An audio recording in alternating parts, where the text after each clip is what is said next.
gratis.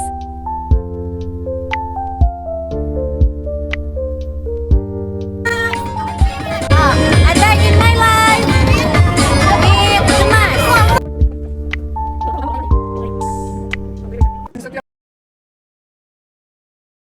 Kolam ada kincir yang halus membuat sirkulasi oksigennya bagus.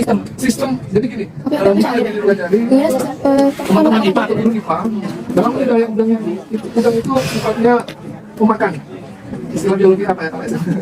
Kaniba yang kincir. Makanya setiap tambak ada kincir yang sesuai dengan luas kolamnya. Jadi supaya bisa mengerti, oh budidaya udang seperti ini. Sudah lebih masuk kan pasti banyak deh.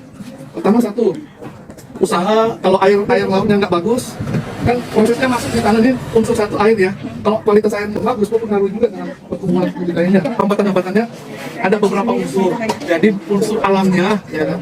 Unsur alam termasuk air, suhu. Nah, dan yang kalau dia ada kandungan dari air itu dalam air laut itu apa aja yang ada biasanya? Yang tumbuhan kecil sampai dengan sebatas udang itu mempengaruhi ukurannya. Pasti itu dievaluasi. Itu cuma secara garis besar budidayanya. Jadi salah satu hambatan seperti itu.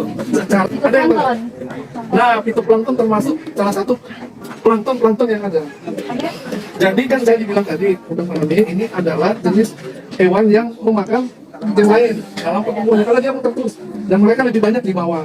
Nah, salah satu makanan yang membuat dia bertumbuh plankton. Nah, yang adik bilang tadi namanya fitoplankton. Fitoplankton adalah salah satu plankton yang baik. Itu yang dia bilang tadi. Lalu kalau ada plankton yang tidak baik, ada namanya, termasuk namanya dinoplankton. Nah, jadi cara budidaya ada yang lebih utamakan kualitas air, jadi airnya diperlukan banyak. Ada yang karena dia budidayanya menggunakan pertumbuhan melalui obat-obatan, ada juga. Atau ada yang karena membutuhkan lebih banyak plankton, berarti ada unsur-unsur unsur-unsur baik secara obatan atau alam untuk mengembangkan makanan-makanan udang itu sendiri, yaitu plankton yang ada. Jadi ada plankton yang baik, ada yang tidak baik. Yang hambatan salah satu internal dalam kolam itu ya adalah plankton yang tidak baik, yang bisa membuat bahwa udang itu bisa mengalami berbagai macam penyakit sehingga gagal tumbuh. Kalau gagal tumbuh nggak besar, tapi DOC-nya, depth of sirkulasinya, artinya usia ini ya udang itu berpengaruh. Kadang udah 90 tapi ukurannya masih tidak sesuai standar. Dalam pertumbuhan udang budidayanya itu dilihat dari setiap umur hari dan ukurannya ya. Ada ukuran yang ini nggak perlu dijelaskan, karena sudah tahu. Jadi gini, misalnya saya akan tunjukkan kolam blok A, nanti itu ada satu teknisi, ada asisten teknisi, ada petugas budidayanya yang setiap hari memberikan pakan. Nah, itu menjadi catatan dalam usaha budidaya pasti akan dilakukan manajemen budidaya. Cara untuk melakukan usaha budidaya ada manajemennya, ada caranya gitu. Oke, berapa pertanyaan lagi Bu? Ya, dari mana? Itu guys ya. Berapa banyak? Berapa bulan kerja air? Ganti air. Sirkulasi air itu jadi otomatis budidaya yang namanya teknisi kolam.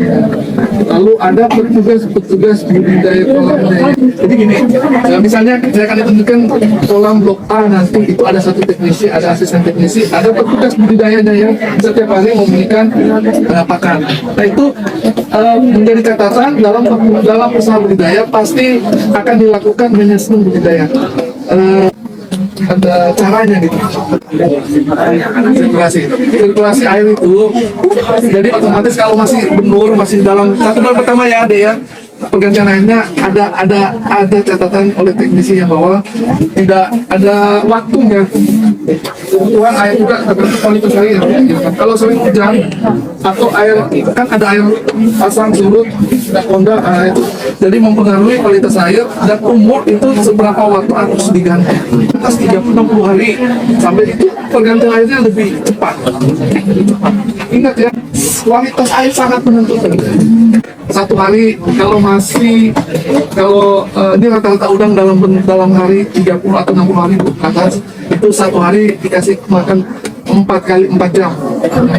Setiap pertemuan udang ada jika nggak mau terlalu padat, ada dihitung satu udang dia bisa beradaptasi dalam jangka waktu itu, kiri kanannya harus sesuai. Kalau terlalu padat pertemuannya berpengaruh.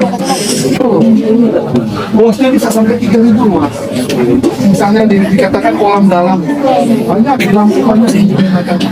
Tergantung teknisi mengelola. Udah bisa lihat udah banyak yang video. Kalau arah kanan sana itu blok A dari yang disebut satu kanan depan itu A1, 2, 3, 4 deret. Setelah itu 5, 6, 7, 8 9, 10, 11, 12, 13, 14 2 di sananya tandun lagi. Nah, jadi setiap kolam ada inci rata-rata 12 inci sesuai dengan luas, dan ada yang namanya juga untuk bubble jet. Jadi ada dua inci dan bubble jet. Bubble jet ini untuk digunakan kalau pada malam hari untuk lebih meningkatkan oksigen. Kalau siang hari atau malam hari oksigennya banyak. Kenapa siang? Ya, oksigen lebih banyak siang hari karena dibantu dengan ultravioletnya. Kalau malam oksigen justru sangat tipis, dingin, ada bulan. Makanya perlulah alat yang namanya bubble jet untuk meningkatkan oksigen dalam air. Stop guys, bonus video nih.